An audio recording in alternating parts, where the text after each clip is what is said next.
You can't manufacture drive. You either have it or you don't. And you have to get real with yourself. Are you driven? If you're driven, the next thing you need to do is persevere, consistency, and do something positive every day. Do not stop. Do something positive every day and consciously understand that you are doing something positive and putting positive energy out in the world. You're not just trying to get, you're actually giving. Do something positive, create positivity. And my personal belief is that as you do that more and more, it will come back to you.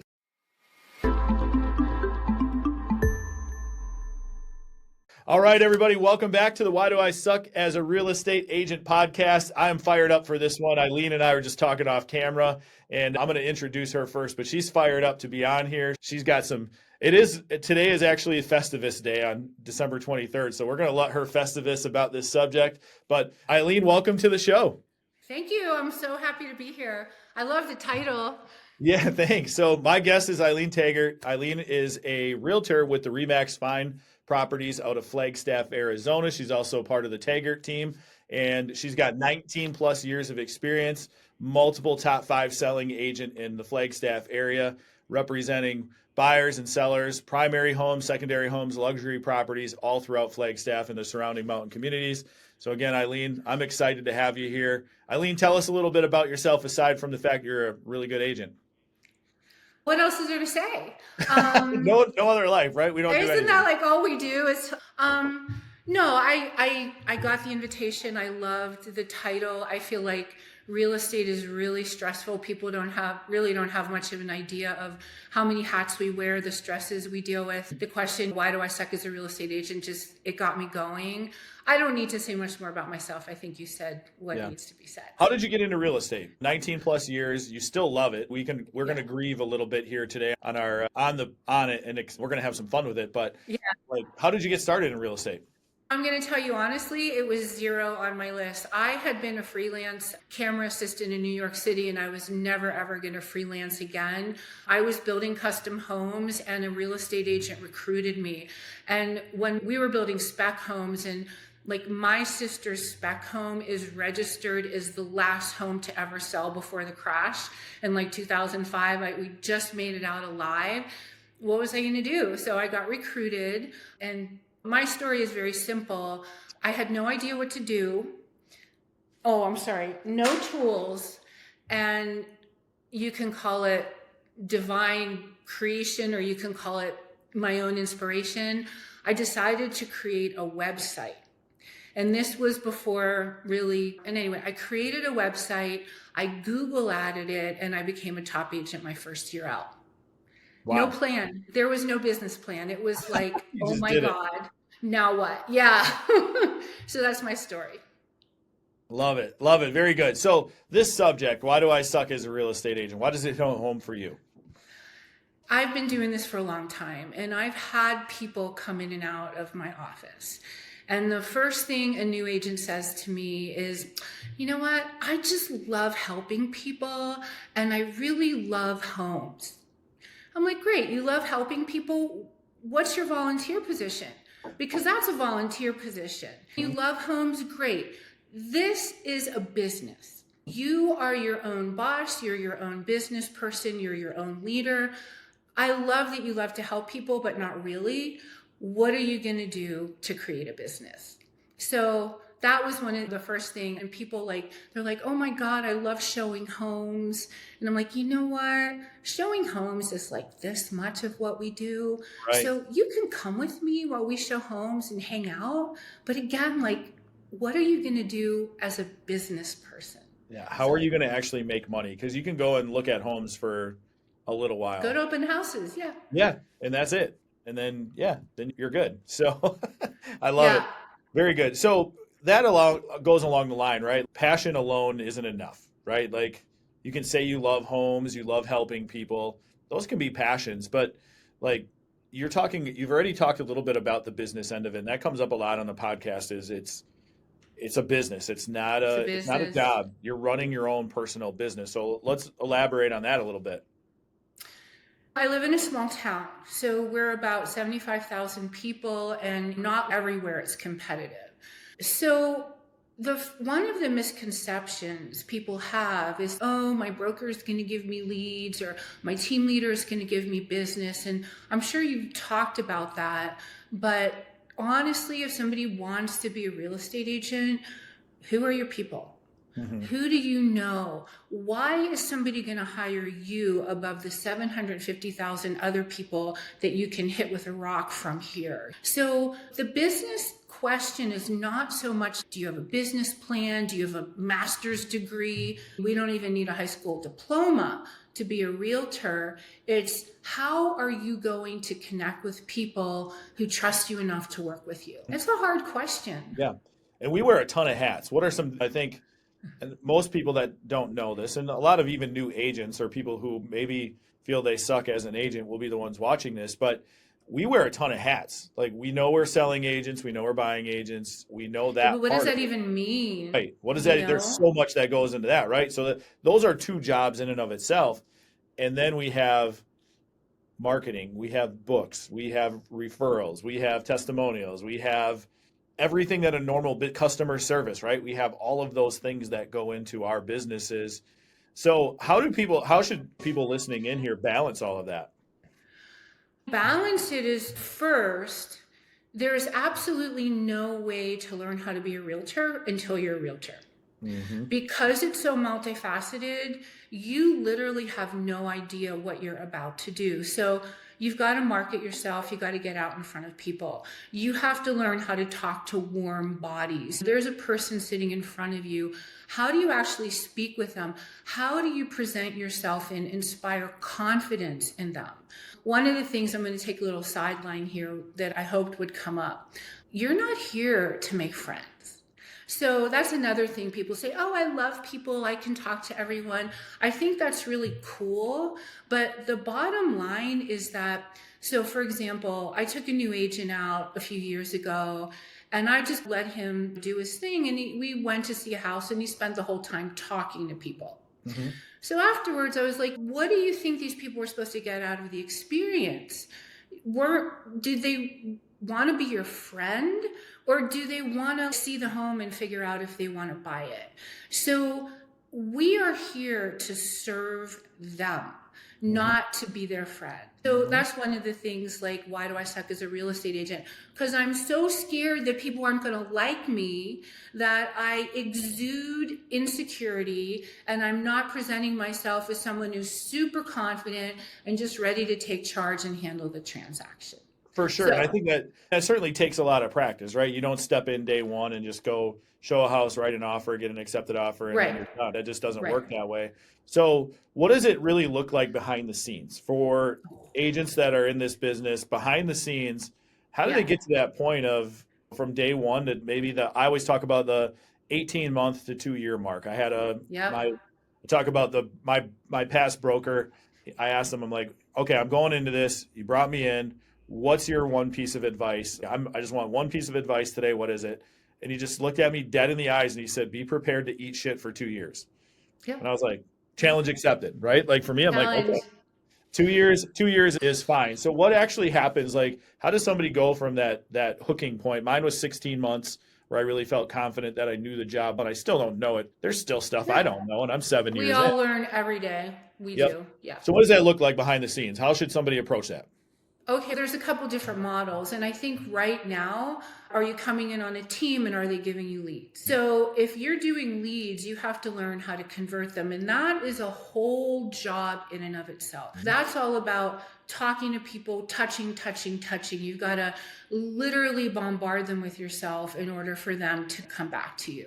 That's never been my thing. So I don't pretend to try to teach like how to harass people into working with you. That's what I call it. But it works. And a lot of people do that. It's sheer harassment. The second thing is, do you come in with a contact base? Did you own a business, or have you been around for a long time and you've got a bunch of people? Market, you are going to spend as much time as humanly possible figuring out how to reach out to them so they're not sick of you after number 2. Like, How many Facebook posts or Meta posts and Instagram posts do we see marketing, right? So you're going to spend a whole lot of time doing that, reaching out, touching people, getting them to notice you. But I think the most important thing is try to get them to trust you. Yeah. So what does that mean? If you're new, do you have a team leader? Do you have someone whose reputation you can piggyback on? Are you confident, and can you market yourself and say, you know what, I ran a business for 15 years, I got this. So it can look very different depending on your structure. If you're out there on your own and you don't have a team, you're just going to be doing all those things. You are going to be nonstop self-promoting. Yeah. And that's it. Self-promotion is big, but it's not like we are self-promoting, but we're not doing it in a skeezy way, so to speak. It's not, you can tell there's commission breath, right? You can tell who has commission breath, who doesn't have commission breath. And for those listening, what commission breath is just, you're more reliant on you're more reliant on the commission and that next paycheck than you are the actual person and doing the right thing and making sure the transaction is done properly. You're going to slide into the immoral category or do something shady because you need to get the deal done versus what's best for your client. That's commission breath. And people can smell it from a mile away. It's the stinkiest breath. Here's the thing. We're all selling and trying to pretend we're not selling. Right. On this podcast, right? I'm selling. I'm here right now in front of you because I'm a real estate agent. And while I love this conversation, obviously, I'm also self-promoting. And I think the honesty behind that is super important. And the word authenticity gets bandied about. But I really do think that each person has to find their authentic presence in order to just not come off as commission breath. And that's hard. I don't think there's a rule. And the question is, how do you find that? You try and you fail. I think one of the things that people don't talk about enough is failure. You know, like you fail a lot before you succeed. And it's learning how to just retain your own sense of confidence, retain your own sense of worth without relying on the client to give that to you while you're trying to build yourself as an agent. And for the most part, everybody sucks at first. Everybody. You don't know anything. I've seen you don't even know what you don't know. Yeah, I've seen very few people come into this business and just be great out the gate. You can see talent, you can see parts of it where people just get it. But for somebody like the average real estate agent sells 2 or 3 houses their first year. That's it. And even last year, was it 70+% of agents didn't sell a house?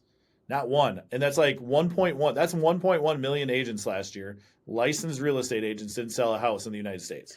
So here's my question. Why do you want to be a real estate agent? Yeah. You know, and I think before it's why do I suck as a real estate agent, I think it's getting really honest about what do I think this is going to be and what am I willing to do? Because that's, again, like so many people come in and they're like, oh, you know what? I really love this. I really love that. It has nothing to do with the actual grind of working. And before you ask me what kind of hat, we're contractors, we're therapists, we're life coaches, life coaches, stress management, mitigators, crisis coordinators, plumber's assistants, you know, like and one of the biggest things you got to do is you got to get your subs. You got to get all of your handymen and plumbers and HVAC people and roofers and get them on your buddy list and make sure they're going to answer your call. I know we're going all over the place because if you're serving people and you're providing a service, you got to get that service in there for them. So. Yeah. And one of the things I did early on, and I'm sure, you just talked on it and certainly something you do, but I almost like you're creating your own little economy essentially in your business, because those plumbers and those HVAC guys and title companies and lenders and everybody else, ultimately, if you can get them to rely on you for some of their income, not only that, you become a referring partner of theirs. And so they almost feel they call it guilt marketing, where you provide a ton of value and they feel guilty if they don't give you something. Like that is legit something that I know Gary Vee talks about a lot, but that comes into play for sure. So we are a really small town, and I think I'm gonna go back to that again because I'm gonna like my all of my partners and lenders and title people, they're super important. But if I don't have a warm body in front of me, I can't provide value to anyone.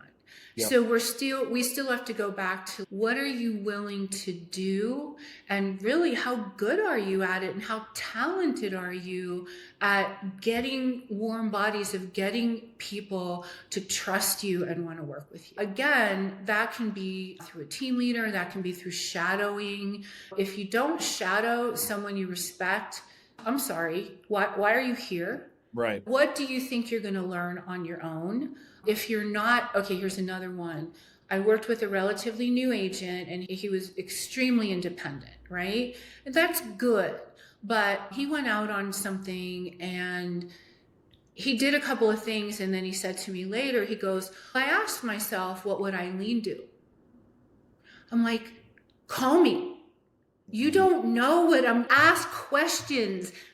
Ask questions. Yeah. Understand that you know nothing, and make sure that you're in a situation where you can get those questions answered. Because when you go to your client, you better have the right answer. Yeah. Yep. So I'm talk a taking little this all bit. over the place. Yeah, no, that's amazing. So for you, how do you address that fear to build that client confidence? We talk about our agents going out on their own and being independent, but if they're going in and they're not confident, how are the agents to build confidence for the clients? Nobody likes to hear this. Drive neighborhoods. Drive every single neighborhood you're going to serve and look at those homes and pull them up on the MLS, understand them, know what their prices are, know what the HOA is, learn the neighborhood. So if you're buying or selling, the first thing someone's going to do, they're going to tell you either what they're looking for. If they're selling, they're going to tell you an address. What do you know? So learn neighborhoods. Number two, learn the contract. How many people have no, excuse me, a lot of effing idea what the contract actually says, right? Yep. We can only serve people within the bounds of that contract. And guess what? That contract never changes. We're not like lawyers who are constantly relearning. Learn the contract. That's really your job, right? Yeah. So those two things I would say, if you know your neighborhoods and you know your homes in the neighborhoods and you feel, again, reading the contract isn't really going to help, but shadowing, learning how people put the contract into action, I guarantee you're going to have so much more confidence in the person who didn't do that. Yeah. And I think too, that kind of leads me into the next thing is like high level service then, right? So you go from learning those two things, which are huge and important. It's not a flashy TikTok or Instagram reel. Yeah. That's not why people are going to buy from you. You might get noticed. There's a place for those things for sure. Make videos about yourself driving neighborhoods. Hey, Right. I'm in That's a this great neighborhood. idea. I'm doing that. People do it. Look, it's what's here. Yep. People are going to scroll, but they're going to see that you're actually doing the work, or that you actually have something to say. Oh, in this neighborhood, there's this kind of homes, and these are the price ranges. And oh, I really love the lawns and the little fences. And look at the dogs. Yeah, that's actually a really good idea. That could be something that could really. Now my ADD brain's going off over here. But I'm serious. Yeah, and you're not wrong. I think that's where that works. But like that confidence part is so important. And then, like you talked about it right when we got on. And I think this is important is like we can gripe about our job all day, but if we're not having fun, what's the point? So how does humor factor into all of this stressful business? I'll tell you, if you can't laugh at yourself, I don't want to talk to you. Honestly, truly, the stress in real estate is so big. Things go wrong all the time. People act badly. We can't tell them what we think. We absolutely cannot tell people what we really think. We have to have those thoughts as we write the nice email. Oh, sure, I understand. And we're like, ah. So you need other people to laugh with. You need to laugh at yourself. If that's your thing on social media, have some humor. You have to laugh at yourself and this job because otherwise, really, the stress is going to kill you. Yep. It will. I guarantee you. Oh, yeah. And I think that's another reason why a lot of agents leave the business. They get this. I think one of the first chapters in the book that I'm writing is about unrealistic expectations, where they come in, they've seen Selling Sunset or some bullshit show that is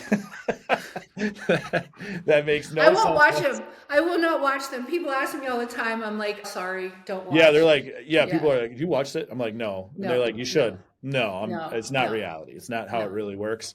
Sometimes after I know somebody for a while and they show up every single day in sweatpants and a hoodie, sometimes I'm showing up on a showing in sweatpants and a hoodie because I relate Well, more to them and yeah. they feel more comfortable in that thing. Or I'll call them and be like, hey, I just got out of the gym.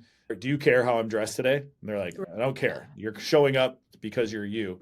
But I think that's like how you can be authentic with your clients. Showing a doctor a house, I'm not going to show up at my first showing in a hoodie. It's just not going to happen. It's funny too, because here in Flagstaff, we have a huge second home community, and we're second home to Scottsdale and the Phoenix area. Yeah. So people who do real estate in Scottsdale, like the women, they're wearing suits and heels, and it can be extremely high end. Here Mm-hmm. in Flagstaff, when I have like my clean pair of jeans and my clean shirt, I am dressed. Yeah. So it's also understanding people's expectations. We could go like, how do you inspire confidence? Be a professional. Yeah. You don't have to dress in it. You dress as a professional. Understand that when you're meeting somebody, again, I'm going to say it again and again, they don't need to be your friend. They don't need to like you. They need to love you. They need to go, oh, wow, I'm so glad that I'm meeting this person because I feel like they've got it handled. I'm trying to bring it back to why do I suck? Because I show up and I look like shit. I don't look like a professional. I don't have any confidence. I don't know what I'm doing. I don't know the neighborhoods. I don't know the contract. But I think that what I'm here to do is have a good time with people, show them homes, and then have somebody else write a contract for me. Yeah. Yeah. You can be friends after the transaction. I've actually had a really good conversation with somebody who is, I think working with our friends and our family is the hardest part of the job. It's Is. probably the easiest way to get started, but it's also the hardest part because they know everything about you already at that point. They also know you haven't, if you're brand new to the industry, they know you haven't been in the industry. So they may choose Right. not to use you and then you get offended. Or I've had a few girls, I had one, my personal assistant called me her first year and a relative of hers used a different realtor. Oh, it And happens all the time. she was super upset and had cried about it and felt slighted. And I'm like, listen, I'm like, you have to realize like this is the biggest purchase of their life. And you have no sales at this point under your belt. What are you going to do? And I Right? want to be a little bit more clear about what I mean about the friends thing. And this goes a little deeper. I think it's really important that they want to know about you. It's less important for me to show up and tell everyone all the wonderful things about myself than it is for me to show up and have them be curious. Oh wow, like she seems like she really knows her stuff. Is she married? Where does she live? Have them ask Yeah. questions. So on the one hand, we're self-marketers and all we do is self-represent. On the other hand, I feel like we have to be extremely subtle and really let people come to us, if that makes sense. Yeah. And our job is to go there and ask questions first, right? Like Oh our job yeah, is to know yeah, exactly what their issue is, their problem. Why are they buying? Why are they selling? We need to know that information. yeah. Once they start asking us questions on a personal level, we It's got them great. at that point. Yeah, We're there. We're in. yeah. Like they're starting to care about us as a human being. And that means we've moved the needle the right way. The trust has been built then at that point.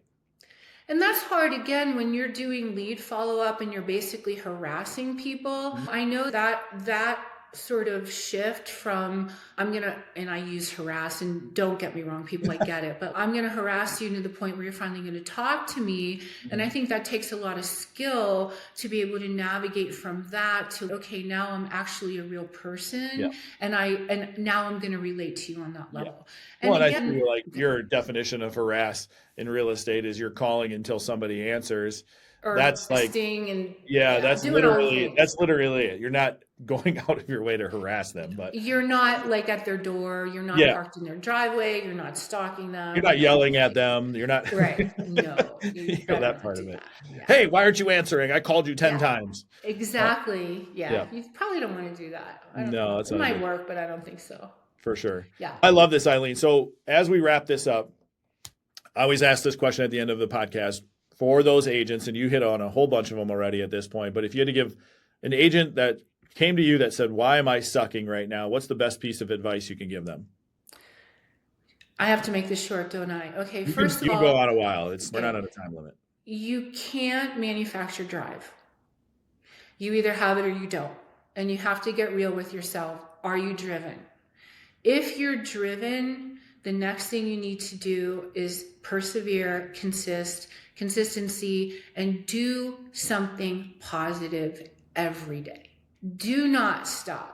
Do something positive every day and consciously understand that you are doing something positive and putting positive energy out in the world. You're not just trying to get, you're actually giving. Do something positive, create positivity. And my personal belief is that as you do that more and more, it will come back to you. So those are the two things I would say, but I could go on forever. I love it. Eileen, thank you so much. That's a great way to wrap this anyway. So thank you so much for coming on. This was a lot of fun. I really appreciate it. I love your energy, love your juice. Thank you. Can see the reason why you're successful. Flagstaff and Green Bay are similar in size, at least. You guys have some snow, that kind of thing. Yeah, we do. Sometimes, yeah. But you get all the seasons like we do, so it's great. But no, I appreciate you coming on. It's so amazing. And like I said, I loved your energy, and thanks so much. And maybe as we continue to grow this, we'll maybe swing back around and have you on again at some point. And if anybody wants to get in touch with me and talk about their life as a real estate agent, I'm an open book. I'll talk to you. You can contact me anytime, honestly. Love it. Great. How can people find you? If you Google me, I'm everywhere. Talk about marketing. But Eileen Taggart, and my phone number is, are you ready? 928-607-9610. And I am going to end this with one thing. Since day one of my career, my tagline has been, I answer my phone. Okay. Simple. It works. And you got to follow through with that. You got to answer your phone. Yeah. I love it. Awesome. Thank you again, Eileen. It's amazing. Thank you. Bye. Thanks again. Bye. So that's a wrap here on the Why Do I Suck as a Real Estate Agent podcast. Thank you so much for spending time with me and our guests. The people you hear on the show really aren't guessing. They've been doing the work. They've been doing it for a long time. They're sharing their behaviors, their habits, their successes, their systems that actually lead to real work, real success. So please subscribe and follow so you don't miss the next conversation. Until next time, remember, you don't suck. You're learning. It's the beginning, or maybe you're in a rut, but you don't suck. So make a few changes, stay curious, stay consistent, and please keep coming back.